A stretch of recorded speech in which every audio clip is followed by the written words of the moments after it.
isang sulok na silid, saan dilim ang paligid. Marahang umiihip ang hangin nagbibigay ng lamig. Sa gabing ang tanging narinig ay ang huni ng kaibigang kulti. Nakaupo ako sa ibabaw ng lamesang nasa iyong tabi. Tahimik, taimtim, naghihintay sa iyong pagdating. Huli ko at sarili kong nakangiti halatang sabi. Sabi sa mga salitang kinukuhit ng may lambing. Biglang naliwanag ang mga paligid. Sindihan mo ang ilaw sa iyong silid. Napukaw ng iyong mga matang nagmamasid. Paborito kong lugar. Ang mesang nasa gilid. Ewan ko ba, pero hindi ko maibita kung ano ang aking nadarama. Para bang pinaghalo ang tuwad ka ba dahil ngayon, nandito ka na. Di talaga nagbabago kung paanong tinititigan mo ang mga letrang isinulat mo sa aking mga pahina.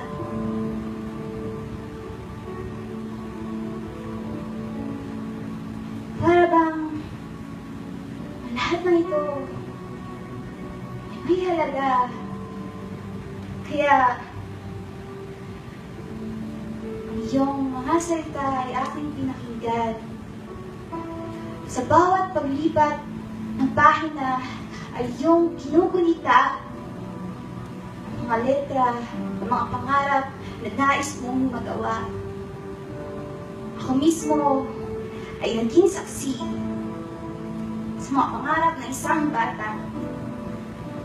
Minsan pa nga'y hindi ko kinakaya ang imaginasyong sa iyo nagmula. Tulad na lamang kagustuhan ng magkaroon ng mahika. Makalipad, gaya ng isang agila at mag-kiss Super Saiyan tulad ni Belita upang masamahan mo si Son Goku. Natalunin si Frieza. Nakakatuwa talaga. Nagulitiin ang alaala ng isang bata, ngunit kasabay na paglipas ng panahon sa bawat taon ay nagbago rin ang laman ng iyong imasyon. Tila tinapuan ka ng realisasyon sa mundong ito. Dapat ay tumuhan ang mga pangarap mo, kaya mula sa isang simpleng hiling na magkaroon ng payaso sa pisasapit ang karawan mo, ang mapuno ng makukulay na logo ang iyong kwarto, ang mapupunta sa karnaval, at makasakay sa paikot-ikot na kabayo o mailigtas, ang prinsesa ni Super Mario, ay nagbago ang ihip ng mundo. Kaya kasabay, mga pangarap mong maging pinakamagaling na trainer sa Pokemon Go at magsuot na sunod sa uso upang ang OOTD mo ay maging trending sa social media na ang kuha ng bawat litrato ay may tamang anggulo, pati mga kilay na perpekto ang pagkakaarko at maging ang mga katagang. Sana ay mapansin niya ako. Ikinamit ko ang ilan sa mga natitirang pahina ko upang isulat ang iyong plano na magkaroon ng matataas na grado.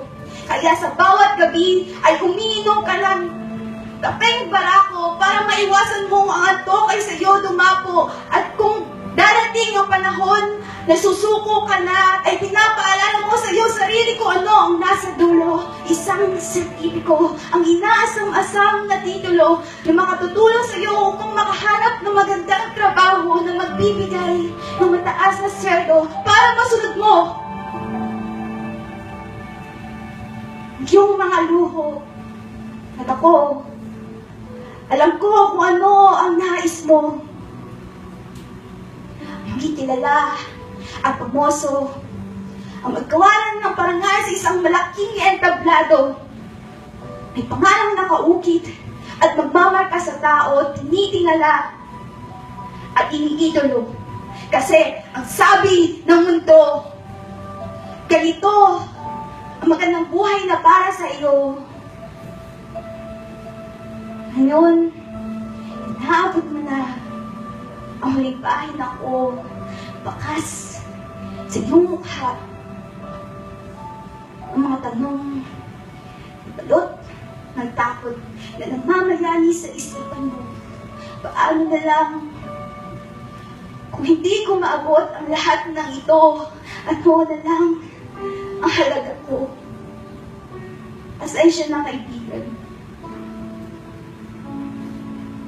Gusto kong mga samahan kang tuparin ang mga nasa talaan mo. Lamang akong simpleng kwaderno. At tulad ng iyong oras na tumatakbo, ako rin ay limitado. Pero huwag kang mag-alala dahil ibabahagi ko sa iyo ang aking sekreto na bukod sa iyo.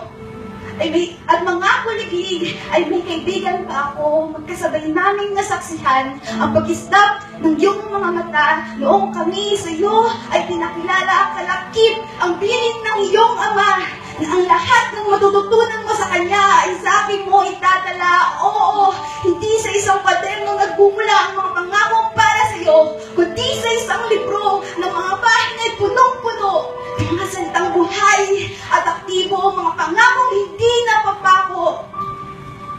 Ang mga pinakamagandang plano na hinihintay lamang na matuklasan mo dahil kahit ginagawa pa lamang ng may akdan nito, ang mundong ginagalawan mo ay handa na niyang ibigay ang lahat ng ito. Kaya ang salita ay nagkatawang tao at para sa iyo, handa siyang magsakripisyo, kapalit man ito ay ang sarili niyang dugo. Kaya kung ang sabi ng mundo, kailangan mo nang kumpletuhin mga pangarap, ang listahan ng iyong mga pangarap upang mapatunayan mo kung ano ang halaga mo. Yan ay hindi totoo dahil hindi ang pagiging bilyonaryo o pagkakaroon isang magandang auto o makinang na medalya at tropeyo sa iyo'y nakakabuo, kundi siya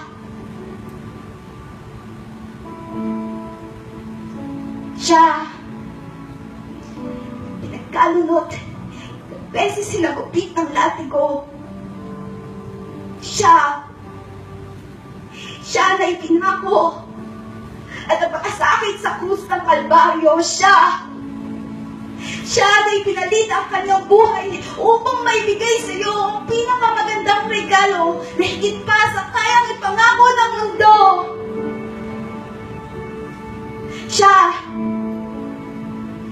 Siya ang kukumpleto sa iyo.